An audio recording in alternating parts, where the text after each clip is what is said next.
मुनि झा आ एकटा बहुत सुंदर बेटा विवाह के गीत सुना रहल छी। तऽ सुनू ई बेटा विवाह के गीत। राम लखन दुनू चलिला बियाने, दशरथ जी साजू बरियाती हे, जब श्री राम जी जनकपुरी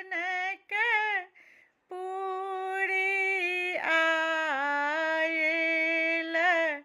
चेरिया कलश नेने ठारी हे, जब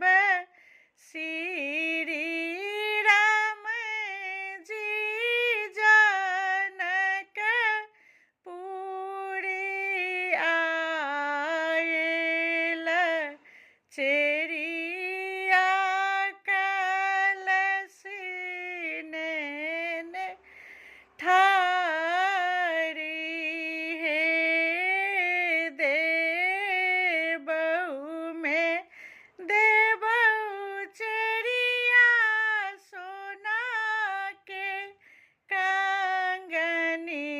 माँ, सिया जी के मड़बा देखाऊ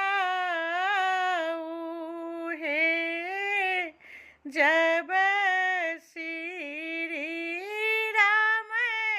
जी मरब बीचे आयल, पंडित मंत्री पड़ल हे, जब श्री राम जी मरब बीचे आयल, पंडित मंत्री पड़ल हे, जब श्री राम जी को बड़ी घड़ी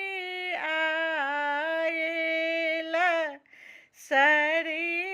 होई जा छे कल दू